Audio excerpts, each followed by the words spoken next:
Bienvenido al canal. Aquí encontrarás historias suaves y música tranquila, creadas especialmente para ayudarte a dormir. Cada sonido está pensado para acompañarte a un descanso profundo, donde el cuerpo se relaja y la mente se apaga. Respira hondo, deja atrás el día, y deja que la calma te envuelva. Comenzamos. A comienzos del siglo XX, las grandes ciudades estadounidenses comenzaban a transformarse. El ruido de los tranvías, las chimeneas industriales y los primeros anuncios luminosos contrastaban con barrios aún marcados por la precariedad. Nueva York, con sus calles adoquinadas y su población en crecimiento, era un mosaico de luces y sombras. Y en esa sombra caminaba un hombre delgado, canoso, de mirada apagada, que pasaba desapercibido entre la multitud. Su nombre era Albert Fish. Su historia es una de las más perturbadoras del siglo pasado. No por lo que se supo de él, sino por lo que nunca pudo confirmarse. Albert Fish nació en 1870 en Washington, D.C., en el seno de una familia con antecedentes de enfermedad mental. Su padre murió cuando él tenía apenas 5 años, y su madre, incapaz de sostenerlo, lo entregó a un orfanato. Allí, Fish fue víctima de abusos físicos y psicológicos constantes. Desarrolló desde temprano una relación distorsionada con el dolor. Lo asociaba al afecto. Lo confundía con atención. Aprendió a ver el sufrimiento como parte de la existencia. Como algo necesario, incluso deseable. A medida que crecía, su comportamiento se volvía cada vez más extraño. Sentía placer al flagelarse. Se introducía objetos metálicos en el cuerpo. Desarrolló fijaciones oscuras, canibalismo, tortura, dominación. Pero en apariencia, llevaba una vida sencilla.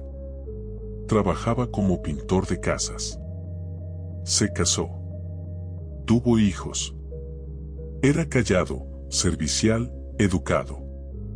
Una figura borrosa entre tantas.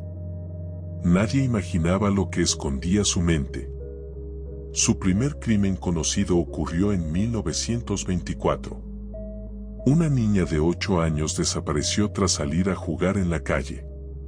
El cuerpo fue encontrado semanas después, mutilado, abandonado en un bosque. No hubo pistas sólidas. La policía buscó sin descanso, pero la figura de Fish aún se movía en la penumbra, lejos de toda sospecha. Sus crímenes continuaron, con largos intervalos entre uno y otro. Siempre elegía a niños o niñas pequeños. Se acercaba con suavidad. Les hablaba. Les ofrecía dulces, frutas o simplemente compañía. Tenía la voz de un abuelo. El gesto pausado. Nadie imaginaba. Durante años, las desapariciones no siguieron un patrón claro. Ocurrieron en distintos estados, con métodos variados y sin ninguna conexión aparente. La policía no lograba unir los puntos. Fish sabía cómo moverse. Viajaba en autobuses. Caminaba largas distancias. No dejaba rastros evidentes. Se convertía, una y otra vez, en un hombre sin rostro. Pero todo cambió en 1934, cuando envió una carta. Era una misiva manuscrita, enviada a la madre de una niña llamada Grace Budd, desaparecida en 1928. En la carta, Fish narraba con detalle cómo se había llevado a la niña. Cómo la había engañado, haciéndose pasar por un amigo de la familia. Cómo la condujo a una casa vacía en las afueras. Cómo, tras matarla, había cocinado partes de su cuerpo. No como una burla. No como un chiste. Sino como un relato íntimo, confesional. Sin emoción. Solo una descripción. Helada. Precisa. Esa carta fue la pieza clave. Permitió rastrear su procedencia. Identificar la pensión desde donde fue enviada. Cruzar nombres, fechas. Y finalmente, atrapar a Fesh en Nueva York. Cuando lo arrestaron, no se resistió. Era un anciano frágil, de modales tranquilos. No negó nada. Al contrario, comenzó a relatar su vida con una mezcla de franqueza y frialdad que descolocó a los agentes. Confesó haber matado a varias personas. Describió métodos. Detalló lugares. Habló de impulsos. De voces que lo guiaban. De castigos divinos. Sus relatos eran confusos, plagados de simbolismos, referencias religiosas y fragmentos de delirio. Afirmaba que el dolor era redentor. Que su misión era limpiar a los niños del pecado. Que no lo hacía por odio, sino por necesidad. Durante el juicio, sus abogados alegaron demencia. Presentaron pruebas de su desequilibrio mental. Pero la fiscalía insistió en que sabía distinguir el bien del mal. Que sus actos, por atroces que fueran, no eran producto del descontrol sino de una voluntad oscura. Fue hallado culpable y condenado a muerte. El 16 de enero de 1936, Albert Fish fue ejecutado en la silla eléctrica en la prisión de Sing Sing. Se dice que su cuerpo tardó más de lo normal en electrocutarse debido a los objetos metálicos que él mismo se había introducido años atrás. Agujas, clavos, alambres. Su cuerpo era un mapa de cicatrices y secretos. Tras su muerte, surgieron más testimonios. Más sospechas. Algunos investigadores creen que pudo haber matado a más de 100 personas. La mayoría niños. Pero muchas de esas desapariciones nunca fueron resueltas. Nunca se encontró evidencia directa. Solo su palabra. Y una sombra que aún hoy permanece. La figura de Fesh representa uno de los extremos más oscuros de la mente humana. No actuaba por dinero. Ni por venganza. Ni siquiera por placer en el sentido común del término. Su impulso parecía surgir de un lugar más profundo, más distorsionado. Un espacio donde el dolor, el control y el misticismo se mezclaban en una lógica imposible. Es difícil comprender cómo alguien así pudo vivir durante décadas sin ser detectado. Cómo pudo criar hijos. Preparar cenas. Pasear por las calles. Decir buenos días a los vecinos. Y luego desaparecer en la noche, con una cuerda en el bolsillo y una intención ya tomada. Albert Fish no gritaba. No amenazaba. No dejaba huellas visibles. Solo silencios.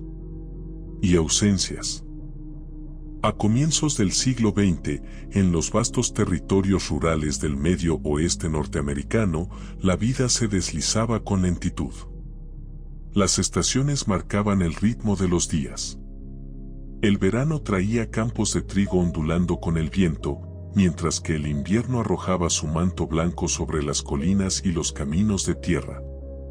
En los pequeños pueblos, donde todos conocían el nombre de todos, una sonrisa y un saludo bastaban para sostener la fachada de una comunidad tranquila. Pero incluso en los lugares más apacibles, las sombras pueden echar raíces. En el condado de LaPorte, Indiana, había una granja rodeada de bosques espesos y caminos de barro. La dueña era una mujer de origen noruego llamada Bauganes. Tenía una figura imponente, manos fuertes y una mirada dura, acostumbrada al trabajo físico. Era viuda.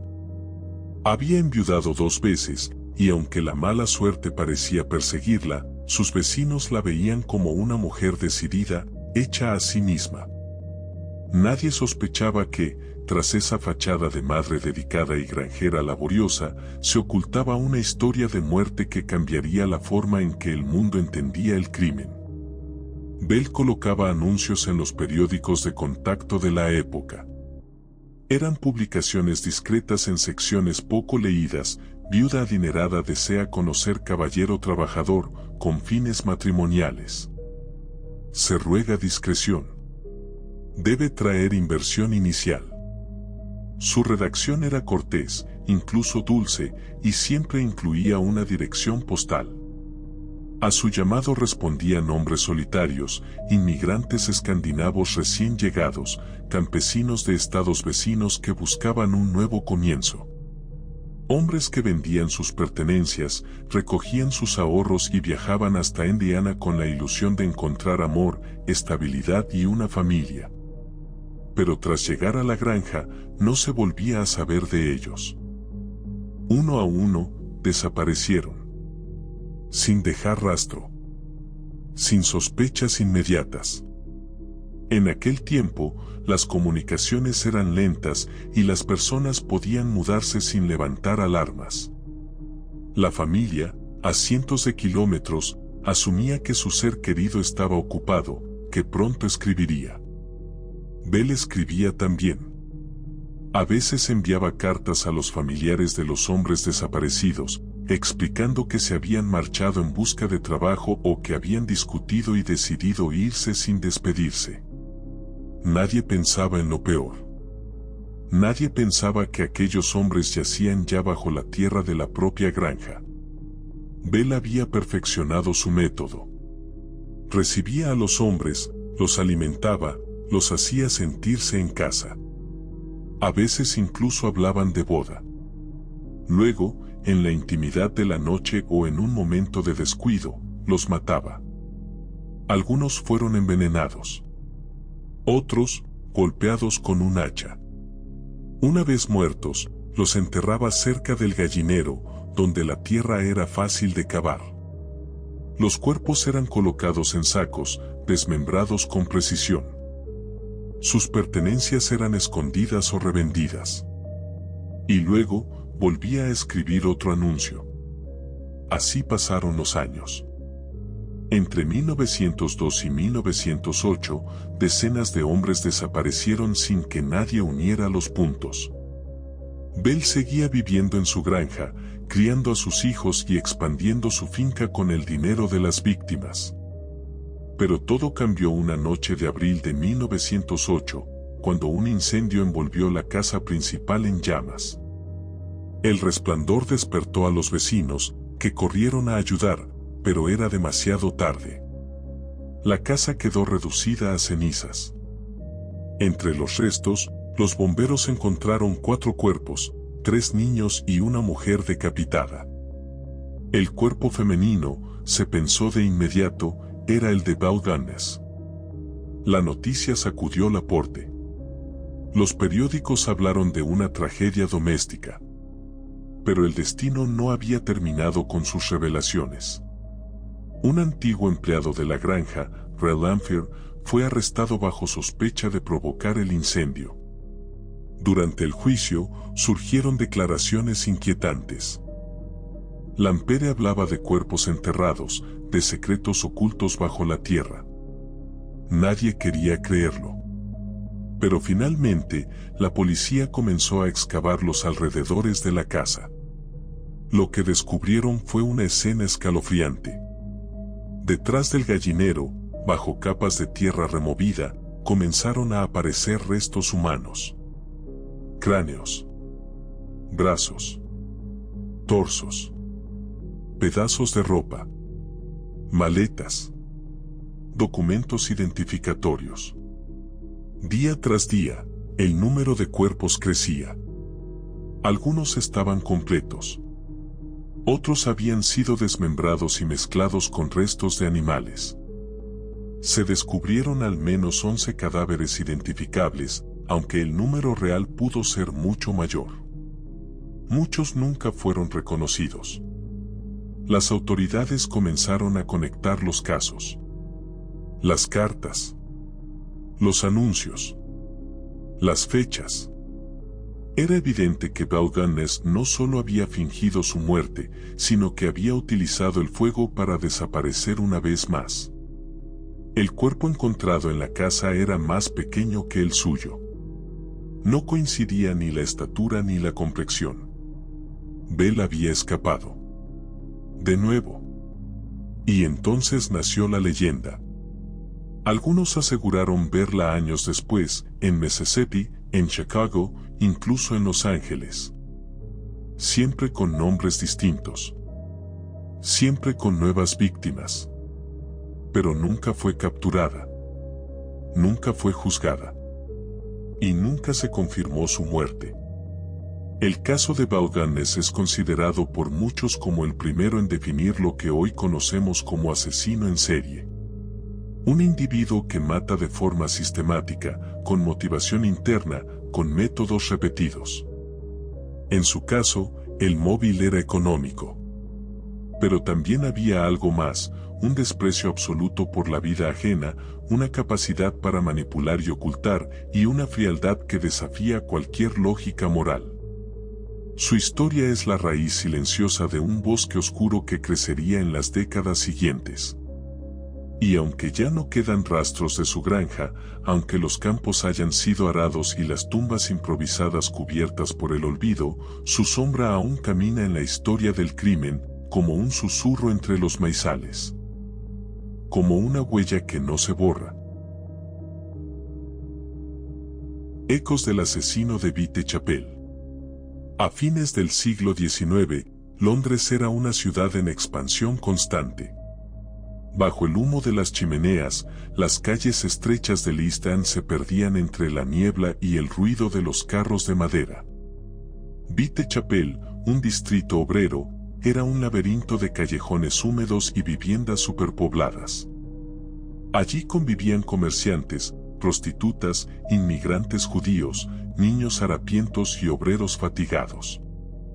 La pobreza tejía una red densa de supervivencia, y en las noches sin luna, todo parecía posible, incluso el horror. Entre agosto y noviembre de 1888, ese horror tomó forma humana. 5 mujeres fueron encontradas muertas en distintos puntos de Whitechapel. Todas prostitutas. Todas asesinadas con una precisión brutal. La primera fue Marian Nichols, descubierta con la garganta abierta y el abdomen desgarrado en la oscuridad de Bucks Row. Luego vino Annie Chapman, hallada mutilada detrás de una pensión, con el útero extraído con pulso quirúrgico. A medida que los crímenes continuaban, el patrón se volvía más claro y más escalofriante. El asesino no solo mataba. Se detenía. Cortaba. Observaba. Elegía. Había intención. Había método. A medida que el pánico se apoderaba de los barrios pobres, la prensa encontró un nombre para el misterio: Jack el Destripador. Aún no se sabe quién lo acuñó primero. Tal vez fue la prensa sensacionalista. Tal vez fue él mismo. Porque entre los hallazgos comenzaron a llegar cartas. Algunas eran falsas. Otras parecían auténticas. La más conocida estaba firmada con una rúbrica que se volvería eterna: Yours truly, Jack the Ripper. A diferencia de Vaughannes, Jack no buscaba dinero. No escribía anuncios. No prometía amor ni seguridad. Atacaba en la noche. Golpeaba rápido. Desaparecía en las sombras. Su conocimiento anatómico dejó perplejos a los forenses de la época, lo que llevó a algunos a pensar que era un médico frustrado. Otros lo creían carnicero. Algunos pensaron en un actor acostumbrado a fingir. Pero la verdad se escondía tras los muros de una ciudad agitada, dividida entre la clase alta victoriana y el submundo del East End. Cada crimen era más audaz. Catherine Eddowes fue hallada con el rostro desfigurado y órganos internos removidos con precisión milimétrica. Elizabeth Stride murió antes de ser mutilada, probablemente interrumpido por algún transeúnte. La última víctima, Mary Jane Kelly, fue encontrada dentro de su pequeño cuarto en Miller's Court. Su cuerpo fue desmembrado con una violencia tal que aún hoy, más de un siglo después, las descripciones forenses resultan insoportables de leer. La ciudad se volvió un hervidero. Policías patrullaban noche y día. Se ofrecieron recompensas. Se interrogaron a cientos de sospechosos. La prensa alimentaba la paranoia con relatos, ilustraciones y teorías. Pero Jack siempre iba un paso adelante. Cada crimen ocurría en un lugar distinto, con la misma brutalidad, sin dejar una sola prueba concreta. En una época sin huellas dactilares, sin cámaras, sin ADN, el asesino jugaba con ventaja. Y luego, desapareció. Después del asesinato de Mary Jane Kelly, no volvió a saberse de él. No se encontraron nuevas víctimas con el mismo patrón. Las cartas cesaron. El silencio volvió a Whitechapel. Pero el miedo se quedó. Durante los años siguientes surgieron docenas de teorías. Se sospechó de doctores, príncipes, escritores y extranjeros. Algunos decían que murió. Otros creían que fue internado en un asilo. Algunos más pensaban que simplemente se marchó, cambiando de ciudad, de nombre, de víctimas. Nadie fue juzgado. Nadie fue oficialmente identificado. El expediente quedó abierto.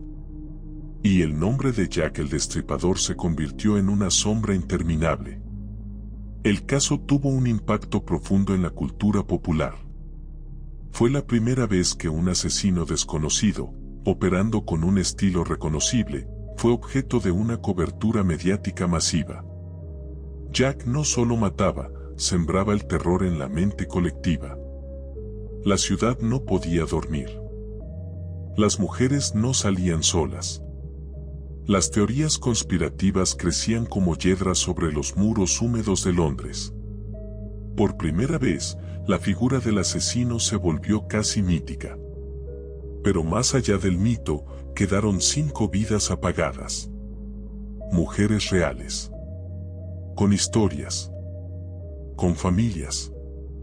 Con días buenos y malos.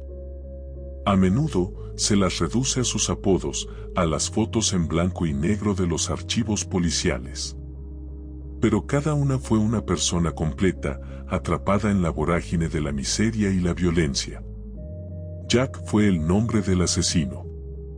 Pero las que merecen ser recordadas por nombre son ellas: Marianne, Annie, Elizabeth, Catherine y Mary Jane. Con el paso del tiempo, los historiadores, criminólogos y aficionados han escudriñado cada detalle. Se han reconstruido las rutas nocturnas, se han analizado las cartas con métodos modernos, se han recreado las escenas con luz digital. Y aún así, el misterio persiste. Jack es un vacío. Una figura sin rostro. Un suspiro en la bruma de Londres. Así comenzó la historia del asesino serial anónimo. No por su número de víctimas, sino por su capacidad de burlar la ley y grabarse en la memoria de la humanidad. Jack no fue el primero en matar repetidamente. Pero sí fue el primero en entrar en los sueños de toda una ciudad y no salir jamás. H.H. Holmes y la Casa de los Horrores. Mucho antes de que los rascacielos y el acero dominaran Chicago, la ciudad era una promesa en crecimiento. En la década de 1890, mientras se preparaba para recibir la Exposición Mundial Colombina, todo en la ciudad parecía señalar hacia el futuro. Calles iluminadas, arquitectura innovadora, trenes elevados, visitantes de todos los rincones. Pero entre ese torbellino de progreso, se construía, ladrillo a ladrillo, una estructura pensada para la muerte. En el barrio de Englewood, sobre la esquina de South Wallace Avenue y West 63rd Street, se levantaba un edificio de 3 plantas. Desde afuera parecía un hotel cualquiera. Fachada sencilla. Ventanas regulares. Pero por dentro, sus pasillos torcidos, puertas que no llevaban a ninguna parte, habitaciones sin salida y escaleras que descendían al vacío ocultaban un secreto. La prensa lo llamaría, años después, el Castillo del Crimen. Su creador fue un hombre de nombre refinado y aspecto agradable, Herman Webster Mudgett. Aunque pocos lo conocían así. Él se presentaba como el Dr. Henry Howard Holmes.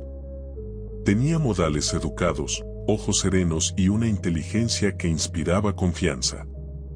Era estafador, médico y finalmente asesino. Holmes utilizó su encanto para atraer inversionistas, trabajadores y víctimas a su castillo, que construyó cuidadosamente, supervisando los planos, asegurándose de que cada habitación tuviera un propósito, y ese propósito no era el descanso. El hotel fue inaugurado justo antes de la Exposición Mundial de 1893. Turistas llegaban de todas partes del país. Muchos buscaban hospedaje económico cerca de la feria. En ese edificio de Englewood encontraban algo muy distinto. Algunas habitaciones estaban insonorizadas. Otras no tenían manijas por dentro. Varias contaban con tubos conectados a fuentes de gas ocultas en las paredes. Holmes podía liberar gases letales sin entrar a la habitación. También había trampillas, pasadizos secretos, montacargas que descendían hasta el sótano. Y en ese sótano se revelaba la parte más oscura del edificio. Allí, entre hornos, herramientas quirúrgicas, ácidos y una mesa de disección, Holmes completaba su obra. Deshacía cuerpos con una precisión escalofriante. Vendía esqueletos a facultades de medicina. Y ocultaba las huellas de sus crímenes como si todo fuera parte de un proceso médico. Nadie sabe con certeza cuántas personas mató. Él mismo llegó a confesar más de 25 asesinatos, aunque en algunos momentos llegó a jactarse de haber matado a más de 100. Muchos desaparecieron sin dejar rastro. Mujeres jóvenes que llegaban a la ciudad en busca de trabajo. Vendedores. Niños. Turistas. Algunos fueron envenenados. Otros sofocados. Otros simplemente desvanecidos en los corredores sin salida de aquel edificio maldito. Lo que hace particularmente inquietante el caso de Holmes no es solo la cantidad de víctimas, sino la frialdad arquitectónica de sus crímenes. Planificó un lugar donde matar fuera eficiente, invisible, cotidiano. No actuaba por impulso, sino por método. El castillo era su instrumento, diseñado para encerrar, confundir, matar y desaparecer. Era una fábrica del horror disfrazada de hospitalidad. Finalmente, su caída no vino por los asesinatos, sino por una estafa. Fue arrestado por fraude en 1894, luego de que un cómplice muriera en circunstancias sospechosas. Durante la investigación, la policía comenzó a unir puntos. Sospechas, desapariciones, historias de huéspedes que nunca volvieron a casa. Cuando inspeccionaron el castillo, lo que hallaron superó cualquier imaginación. El sótano era un espectáculo de pesadilla, huesos humanos mezclados con restos animales, prendas de mujer, ácido derramado en tanques metálicos, marcas en las paredes. Era imposible determinar cuántos habían muerto allí. Muchas familias que buscaban a sus seres queridos no pudieron obtener respuestas. Holmes había borrado sus identidades con el mismo cuidado con que borraba los rastros de sangre. En su juicio, mantuvo la compostura. Declaró que había nacido con el demonio en su interior. Que desde pequeño sentía el impulso de hacer daño. Que el dolor ajeno le resultaba fascinante.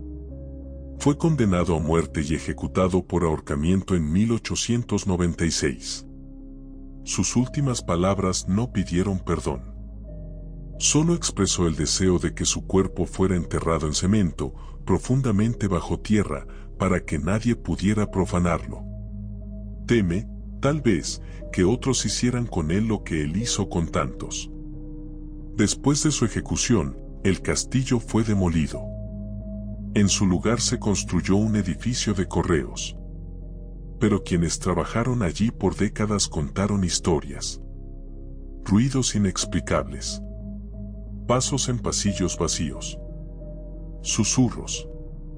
Y aunque el edificio fue reconstruido, las leyendas persisten. Algunos dicen que Holmes aún camina por allí, buscando huéspedes que no volverán a casa.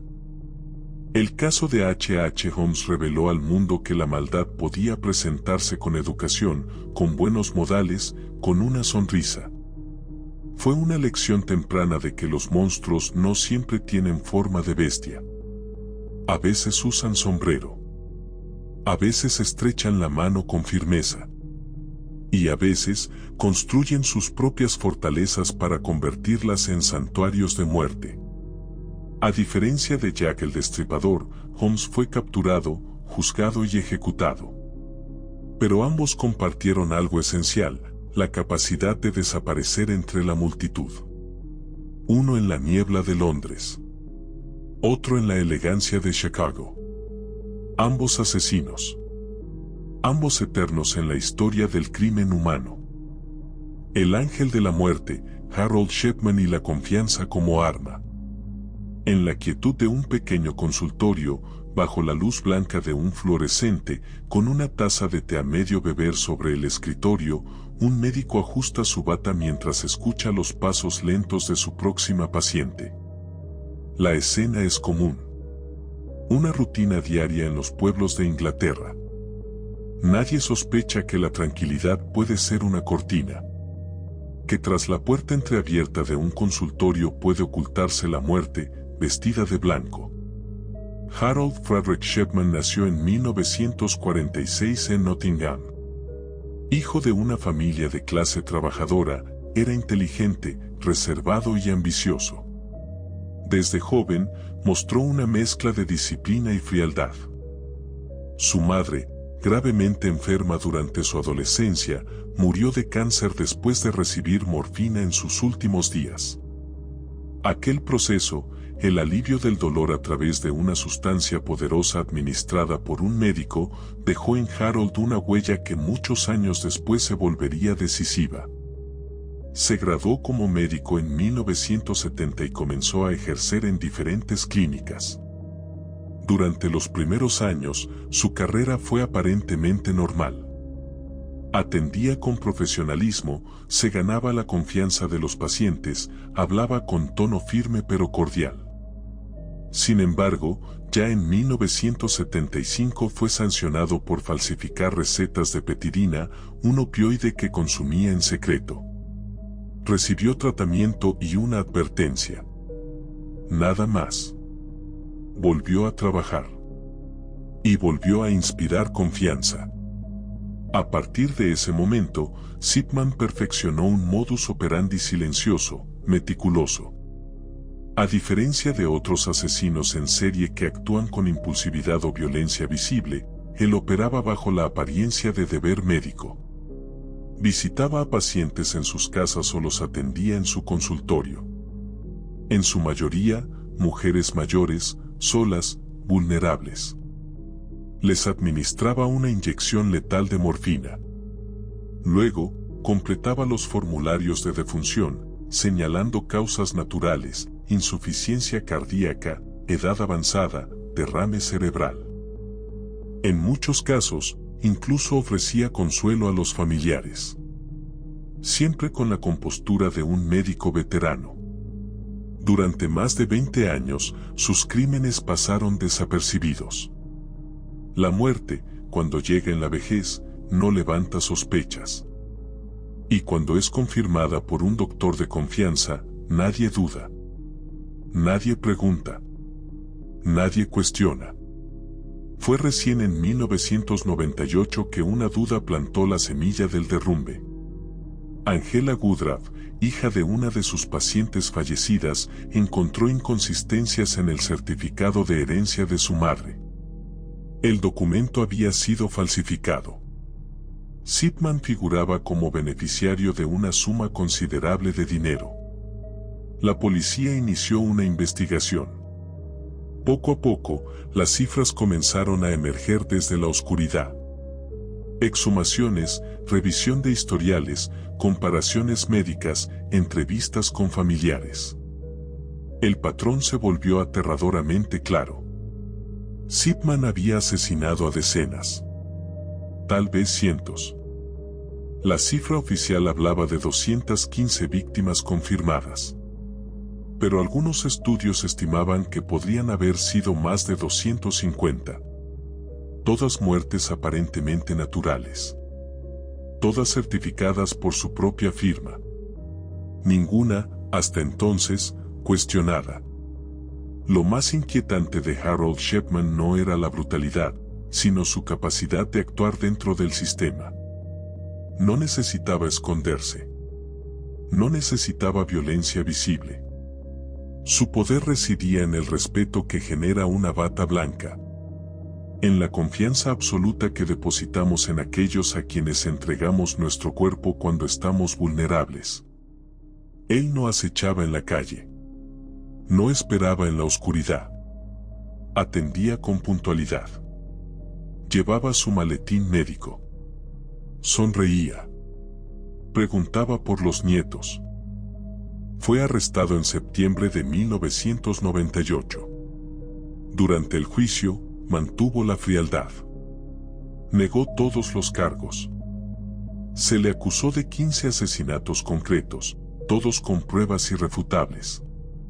Fue condenado a cadena perpetua sin posibilidad de libertad condicional. Nunca expresó remordimiento. Nunca confesó más allá de lo que ya era evidente. En enero de 2004, fue encontrado muerto en su celda. Se había ahorcado con sábanas. La misma sobriedad con la que mataba la aplicó a su salida del mundo. Su muerte cerró el caso judicial, pero no la herida. El Reino Unido se vio obligado a revisar todo su sistema médico y legal. Se implementaron reformas en la certificación de muertes, en la supervisión de profesionales, en el manejo de medicamentos controlados. El escándalo fue tan profundo que todavía hoy, cuando una persona fallece en casa en ciertas condiciones, se activan mecanismos de control diseñados a partir de sus crímenes. Harold Zipman fue, y tal vez siga siendo, el asesino en serie más prolífico de la historia moderna. No por lo sangriento, sino por lo sistemático. Por lo invisible. Por haber usado la medicina como camuflaje. Su historia representa una forma de horror más sutil, la que se esconde en la rutina. En lo cotidiano. En las manos que te examinan el pulso. En la voz que te dice que todo estará bien. A diferencia de muchos otros, no dejó diarios, ni cartas, ni confesiones. No buscaba fama. No quería ser recordado. Simplemente, lo hacía. Una vida a la vez. Una firma a la vez. Un suspiro menos cada día, durante años. Y quizás, lo más perturbador es que, durante mucho tiempo, nadie notó la diferencia. John Wayne Gacy y la sonrisa del engaño. En los suburbios de Chicago, a fines de los años 70, se vivía una época de aparente tranquilidad. Calles anchas, césped prolijo, casas con porches de madera y niños andando en bicicleta. Todo parecía tener una estructura clara. Familias trabajadoras, vecindarios bien organizados, barbeques los domingos. Era el retrato del sueño americano. Y entre esos retratos, sobresalía uno, el de John Wayne Gacy, un hombre simpático, corpulento, siempre dispuesto a ayudar. Dueño de una pequeña empresa de construcción, Gacy contrataba jóvenes para trabajos ocasionales, remodelaciones, pintura, mantenimiento. También era activo en la comunidad. Participaba en campañas políticas, organizaba eventos benéficos y, en fiestas infantiles, se disfrazaba de payaso. Su personaje se llamaba Pogo y hacía reír a los niños con globos, maquillaje y una risa que, en otro contexto, habría parecido siniestra. Pero en aquel entonces, no había sospechas. Nadie imaginaba que aquel hombre de sonrisa amplia y apretón de manos firme escondía, bajo su casa, un infierno cuidadosamente disimulado. Entre 1972 y 1978, decenas de adolescentes y jóvenes desaparecieron en el área metropolitana de Chicago. La mayoría eran varones entre 14 y 22 años. Muchos de ellos venían de contextos difíciles, fugados de casa, con empleos ocasionales, sin figuras que preguntaran demasiado por su ausencia. El patrón era tan irregular como invisible. Los casos se trataban como desapariciones individuales. La conexión aún no estaba hecha. Gacy elegía a sus víctimas con cuidado. Muchas veces eran jóvenes que él mismo contrataba en su empresa. Les ofrecía trabajo, dinero rápido, o simplemente los invitaba a su casa para conversar. Una vez allí, los atraía con su simpatía. Les mostraba trucos de magia, les ofrecía algo de beber. Luego, en un giro repentino, sacaba unas esposas. Decía que era parte del truco, que podían liberarse. Reía. Pero cuando se las colocaban, ya no había escape. El resto, en muchos casos, fue dolor. Gacy los agredía sexualmente. Los torturaba. Y finalmente, los estrangulaba o asfixiaba. Después, envolvía sus cuerpos, los ocultaba bajo el suelo de su casa, en una especie de sótano improvisado al que se accedía por una pequeña trampilla. En total, llegaron a encontrarse 29 cuerpos enterrados allí. Otros fueron lanzados al río Des Plaines. El hedor, en los últimos meses, se hacía cada vez más difícil de disimular. Pero Gacy siempre tenía una excusa. Animales muertos. Problemas de cañerías. Nada alarmante, hasta que lo fue. En diciembre de 1978, la desaparición de Robert Piest, un adolescente de 15 años, encendió la alarma definitiva. Piest había dicho a su madre que iría a hablar con un contratista que le ofrecía empleo. Nunca volvió. La policía rastreó esa última conversación hasta John Wayne Gacy. Lo visitaron. El hombre cooperó. Ofreció explicaciones tranquilas. Nada parecía fuera de lugar. Pero había algo en su comportamiento que no convencía. Lo pusieron bajo vigilancia. Durante los días siguientes, la presión comenzó a hacer grietas. Gacy, antes siempre calmo, se mostró errático. Bebía, salía en medio de la noche, hablaba solo. Finalmente, el 21 de diciembre, la policía obtuvo una orden de allanamiento. Entraron a la casa. Lo que encontraron debajo del suelo fue el horror: restos humanos, huesos apilados, cuerpos aún enteros. El hedor que antes se atribuía a humedad o tuberías, ahora tenía un nombre: muerte. Gacy fue arrestado. Durante los interrogatorios, comenzó a hablar.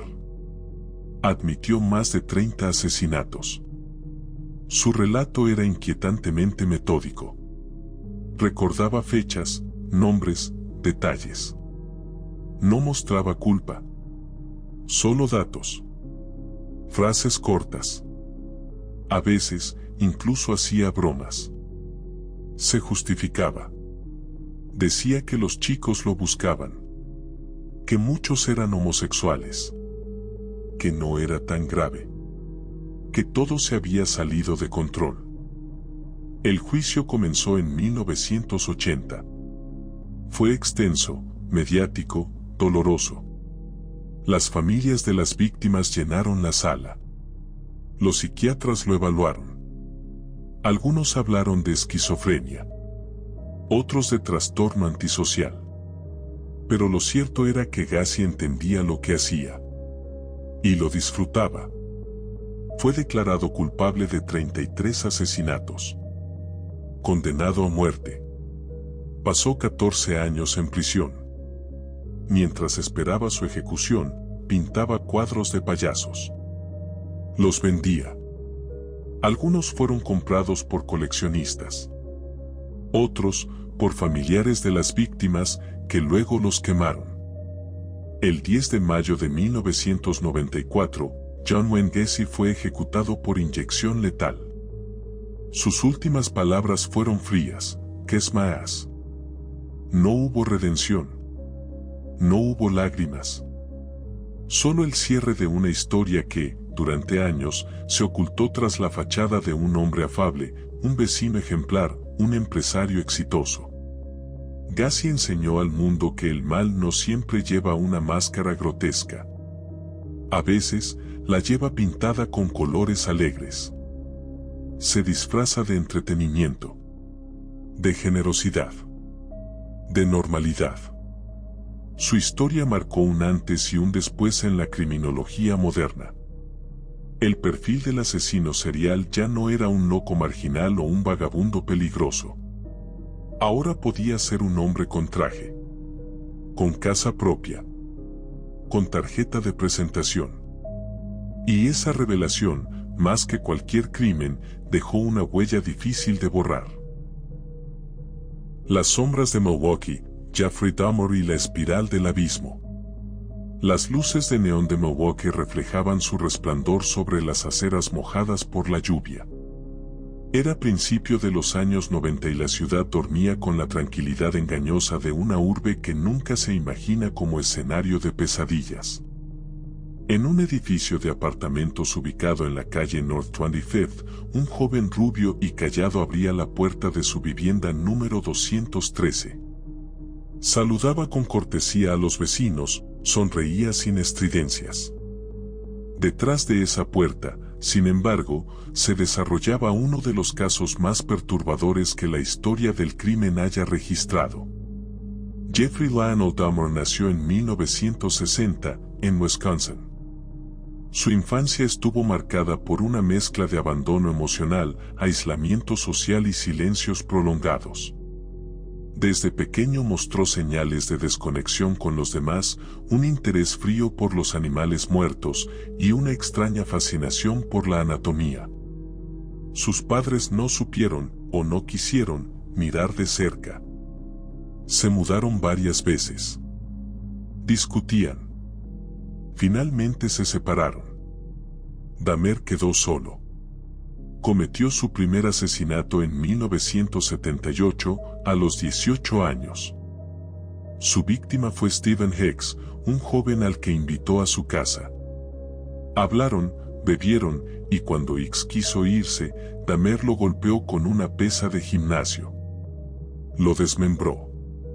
Enterró partes del cuerpo en el jardín. Luego, siguió con su vida. Entró al ejército. Fue dado de baja. Vagó por diferentes trabajos. Se mudó a Milwaukee.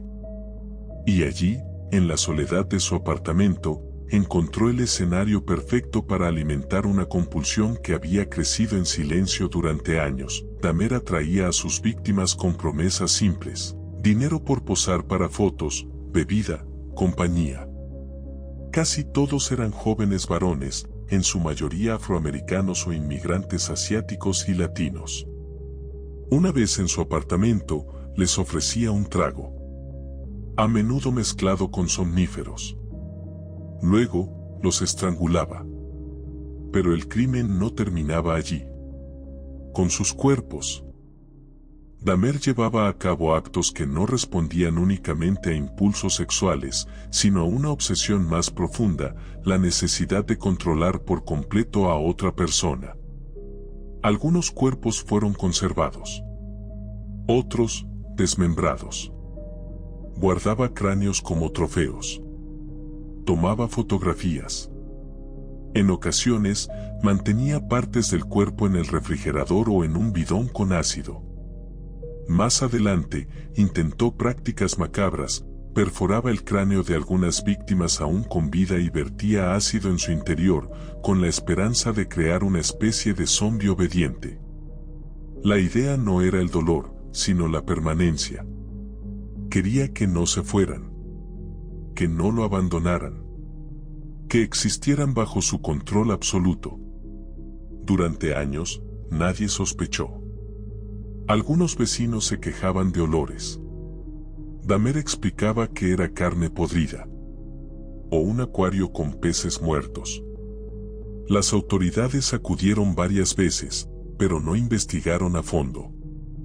En una ocasión, incluso devolvieron a una de sus víctimas, un joven desorientado que había logrado salir del apartamento, alegando que se trataba de una discusión entre amantes. Pocas horas después, ese joven fue asesinado. El 22 de julio de 1991, su espiral llegó a su fin. Tracy Edwards, una potencial víctima, logró escapar esposado del apartamento y corrió hasta la policía. Contó lo que había visto. La policía fue hasta el lugar. Lo que encontraron superó cualquier descripción imaginable. Fotografías explícitas, restos humanos, herramientas quirúrgicas, cabezas en el refrigerador. Una noche de verano en Milwaukee quedó manchada para siempre con el descubrimiento del horror. Dahmer fue arrestado sin resistencia. En los interrogatorios, confesó con una serenidad inquietante. Recordaba fechas, nombres, detalles. No mostraba ira. Tampoco arrepentimiento. Solo una especie de resignación. Admitió 17 asesinatos. El juicio comenzó en enero de 1992. Sus abogados argumentaron locura. Pero Dahmer fue declarado legalmente cuerdo y consciente de sus actos. Fue condenado a 15 cadenas perpetuas. Durante su estancia en prisión, muchos esperaban que se volviera más introspectivo. Comenzó a leer la Biblia. Dio entrevistas. Dijo que merecía morir. Algunos lo vieron como una figura trágica. Otros, como un monstruo irredimible. Lo cierto es que su existencia había cruzado un umbral difícil de comprender. No solo mató, sino que trató de apropiarse del cuerpo ajeno, de eliminar toda voluntad externa, de convertir al ser humano en un objeto manipulable. El 28 de noviembre de 1994 fue asesinado por otro recluso en la prisión de Columbia, Wisconsin. Golpeado con una barra metálica, murió a los 34 años. Así terminó la vida de uno de los criminales más oscuros del siglo. Sin gloria. Sin palabras finales. Solo una celda silenciosa, una rutina rota y un nombre que quedaría para siempre grabado en la memoria colectiva. El caso de Jeffrey Dahmer dejó una huella profunda en la criminología moderna. Reveló no solo la necesidad de revisar los procedimientos policiales, sino también los límites del entendimiento humano. Su historia plantea preguntas incómodas sobre el abandono, el deseo de control y la capacidad de racionalizar lo inenarrable. Fue un asesino que no mataba por impulso. Mataba para no estar solo. Para detener el paso del tiempo. Para crear una compañía que no pudiera marcharse. Pero en el fondo, ni siquiera la muerte le dio lo que buscaba. Andrei Chikatilo y los ecos del terror soviético. La nieve cae silenciosa sobre las vastas extensiones de la Unión Soviética. El viento silba entre los árboles de los bosques de Rostov, arrastrando el sonido lejano de un tren. La escena parece suspendida en el tiempo, campos cubiertos por escarcha, estaciones solitarias, pasos apresurados que se desvanecen entre la niebla. Durante años, los cuerpos comenzaron a aparecer, dispersos entre la maleza, en los márgenes del ferrocarril. Mujeres, niños, adolescentes. Sin patrón claro. Sin conexión aparente. Solo muerte, una y otra vez, y un país que se negaba a mirar de frente. Andrei Romanovich Chikatilo nació en 1936 en una pequeña aldea ucraniana golpeada por el hambre y la guerra. Su infancia fue marcada por la escasez, la violencia y una educación rígida donde el silencio era regla y la obediencia, obligación. Su familia sufrió el Holodomor, una hambruna inducida que arrasó con millones de vidas. Su hermano mayor desapareció cuando era pequeño, y se decía que había sido devorado por vecinos desesperados. Aquella historia quedó grabada como un eco en su memoria. Chikatilo creció retraído, torpe en sus relaciones. Sufría de impotencia, lo que le provocaba una frustración creciente. Se aislaba. Leía vorazmente. Parecía un hombre anodino. Se graduó como maestro y más tarde trabajó como empleado administrativo. Tenía esposa, hijos, una vida aparentemente ordenada. Pero dentro de su mente algo se acumulaba. Una tensión que encontraría su cauce en el acto más oscuro, el asesinato. Su primer crimen ocurrió en 1978. La víctima fue una niña de 9 años. La atrajo a un lugar apartado con la promesa de mostrarle dulces. Una vez allí, la apuñaló con furia. Fue un acto confuso, torpe, pero para él, revelador. En medio del ataque, experimentó una extraña mezcla de placer y liberación. El cuerpo fue encontrado días después, pero la policía culpó a un hombre inocente, que fue ejecutado. Chikatilo quedó libre. Invisible. Alimentando su impulso. Durante los años siguientes, el número de víctimas comenzó a aumentar. Chikatilo viajaba en tren por toda la región de Rostov y otras provincias soviéticas. Acechaba en estaciones rurales, donde la vigilancia era mínima. Se acercaba a adolescentes, mujeres solas, niños. Les ofrecía comida, trabajo, algo de dinero. Caminaban con él hacia los márgenes del bosque. Allí, de pronto, la calma se rompía. El ataque era rápido, violento, irracional. Puñaladas repetidas, a veces decenas. Mutilaciones. En ocasiones, extracción de órganos.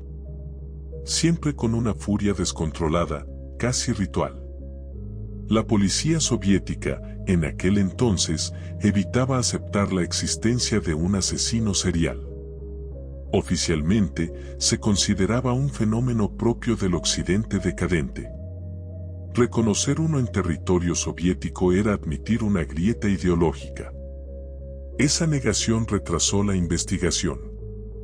Durante años, los crímenes se atribuyeron a delincuentes comunes, accidentes o causas desconocidas. Solo cuando los cuerpos alcanzaron cifras imposibles de ignorar, más de 30, se formó una comisión especial.